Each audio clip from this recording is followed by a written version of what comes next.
We got our Make It Rain plays of the day coming your way. We'll do just that, I promise. Joe Raineri, Dane, Martinez here to Fantasy Sports Radio Network.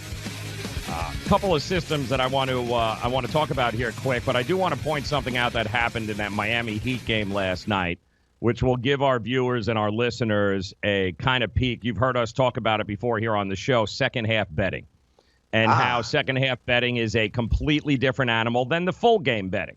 Because, A, the lines only come available when the game goes to the second half. And that's good news for us as sports investors because it's a cookie-cutter method on how sports books go about determining what the second half number is. And really, it's based upon whatever the full game line was. It really has absolutely no bearing on what you just witnessed or what happened in the first half. We talked about it, right? Bandwidth, Dane, that these books aren't monitoring every game, somebody watching and adjusting the line accordingly. So there is some value that is always created in second half betting. And look at what happened in the Miami game last night, case in point, okay? This game opened up as actually went off. The total was 217. So what happens is Miami and Phoenix go out, and in the first half, they score a combined 115 points. All right? 115 points. It was clear by watching that game that their defense was not going to be played, that there were going to be points. Yeah, it was clear it's not going to happen. So what happens, instead of adjusting the second half line to accommodate what they witnessed in the first, the second half over-under was just 106 points. They just scored 115, okay? They only set the second half number at 106. So what do you think happens there? They went out and scored 123 points in the second half. That's what we talk about when creating value. It was quite obvious from watching that game, looking at the numbers, that these two teams were going to be battling. We were going to get something in the low 120s to high 120s as a final, but yet the line didn't adjust in the second half. So these are the types of opportunities that you want to look for when betting and investing in the NBA. There are sharps who the only thing they will do is bet second half lines for that purpose only, is because when there's an edge, Dane, there is an edge, and that's what we're betting numbers, right? We're not betting teams. Doesn't make a difference that it was Phoenix and Miami. What makes the difference is that 106 wasn't even remotely close to what in all likelihood was going to happen in that second half. When you can get the edge, you take the edge, you exploit the edge, and like many bettors last night who were paying attention in the second half, they cleaned house, my friend. Yeah, I like that, Joe. Listen, we talk about it all the time. You're trying to get information. You're trying to get trends, angles. You're trying to get data points, right? And if you're going to bet the second half of the game, there's no better data point than watching the first half. You know what I'm saying, Joe? Right? That's when you're going to see, hey, is one team blowing the doors off another? Oh, is momentum in someone's corner? The saying in the NBA, Joe, is everybody makes a run. That's why I love the live in-game betting.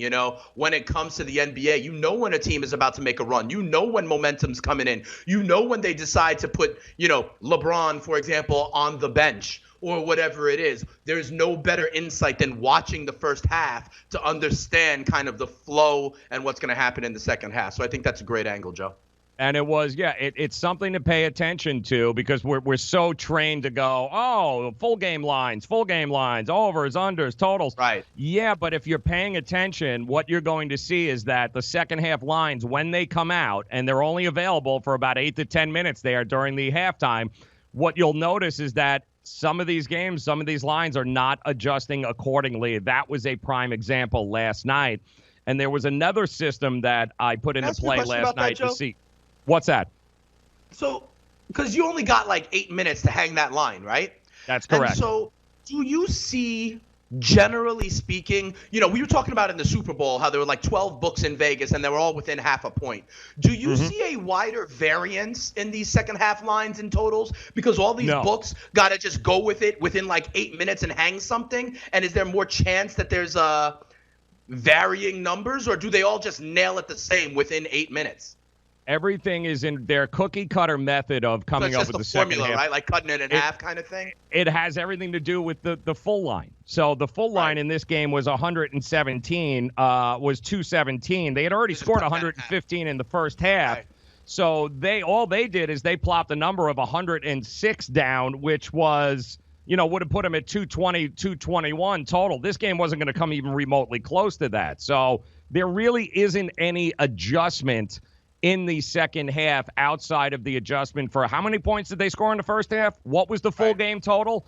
Oh, here's how many points they should score in the second half. Which speaks to your point, because if they actually applied independent thinking and analysis and strategy, maybe we would see a difference, right? That'd have been 114, 115.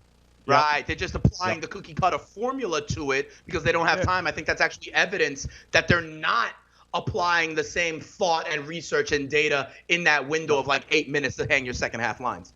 Not doing it. Live betting is a different animal because they have the algorithms in real time adjusting the odds in real time to what's going on with the game. And the way you take advantage of real time betting or in live game betting is, of course, the ebbs and flows of the game, but you take the adjustments. Just because in a 5-minute period, one team might be on a 10-0 run, and you still are confident that the team that hadn't scored a point in that 10-0 run is still going to win this game, that's where you can really get some margins and really create some profits. But this is just simply, here's the data from the first half. Let me see what the number in the second. This doesn't make any damn sense. It was clear this game was going to go over, and those are the types of games you want to take advantage of. So that's how second half betting can really, really help somebody's bankroll grow rather quickly. And good news, basketball tonight, you got college hoops, you got NBA. There's going to be a lot of second half lines that don't make any sense compared to what you witnessed tonight in the first half. So keep that in mind as you're watching these games tonight, as you're following along. Watch the difference between what the full game line was, how many points were scored in the half, and then tell me what that second half of the game, tell me what that line is, and tell me if you don't see a difference. And if you do see the difference, that's what you call an edge, and that's what you jump on. Now, the other thing that was proven last night in the NBA was a system of what do you do with teams that tank in the NBA? All right? And we've already established this here, Dane, that there's a lot of teams tanking in the NBA. So how can you profit off of a team tanking? And what we found and what the system told us is that since 2005, teams that have played at least 55 games in the season, which puts us right about where we are right now, teams that have won less than 40% of their games, all right, through that point in the season, when they are playing teams that are actually in the playoff hunt, they only win games about 48% of the time, all right? And we only need to be right, 55% of the times, and we're rock stars. So if you're telling me that teams that are no good, teams that are considered tanking, that haven't won at least 40% of their games thus far through 55, yeah, if they're playing a team that is actually playing, hence the Cleveland Cavaliers last night played the Portland Trailblazers. Right.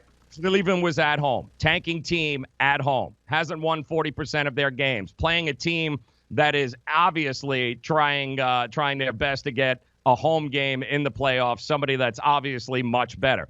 The line was 9.5. What this system tells me since 2005 is fade the home tanking team, and you will profit 58% of the time since 2005. What happened? I took Portland, laid the 9.5, and voila. They ended up winning by well over double digits, proving that the system, once again, 58% of the time, if I know the tanking team at home getting points is playing a playoff team, that is a game that you may want to take a look at moving forward. Yeah, we talk about motivation all the time. When we look at some of these teams, the Bulls, the Cavs, the Knicks, we look at the Grizzlies, although they had enough motivation to beat LeBron last night, right? That is right. Yeah. We see that they're starting to book their vacations. They're starting to make business decisions. They're starting to look at their contract incentives and things of that nature. It makes a lot of sense, especially, Joe, when we talk about finding, like you said, that artificial edge. And one thing that's going to give a team artificial points is being at home, Joe, right? Don't Vegas and the Cappers, don't they just bake in, in football, they bake in 3 points for the home team no matter what. I'm sure there's something similar in the NBA, but that advantage doesn't mean squadouche if those Nope. players are worried about their tee times in a couple of months. So I like that, and you get an extra bump there with the home team, like you said, because there's that artificial bump for them being on their home court, but their hearts and motivations still aren't in it. So does that apply to any games? Because I know the Knicks are playing the Magic, I believe, tonight. Would that apply? Or is the Magic not good enough to qualify for that? No. Tanking teams have to be at home, okay? They've got to be getting points, obviously, playing a playoff caliber team or a team that is fighting, because ultimately what this has proven over 14 years is that when NBA teams don't try, bettors profit. And find these teams, not when they're an away dog, but when they're a home dog, winning less than 40% of their games, playing a team that's actually winning games and vying for a playoff spot.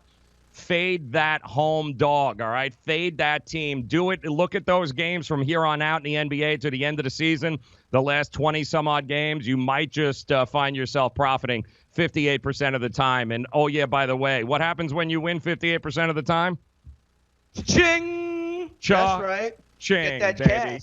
Yes. So Knicks at home. Ching. Knicks at home tonight against the Orlando Magic. I see the Knicks getting 7.5. I don't know what you see, Joe. But so by this strategy, you're telling me I'm laying the 7.5, and I'm riding with the Magic tonight at the world's most famous arena? Good question. We'll talk about that. We'll ask our friends from TrendyBets.com. Who do they like tonight? What game did they see? We'll go ahead and make It Rain plays of the day. That's coming up next to your Fantasy Sports Radio Network. That's what they call a tease. Joe Raineri, journalism at its finest.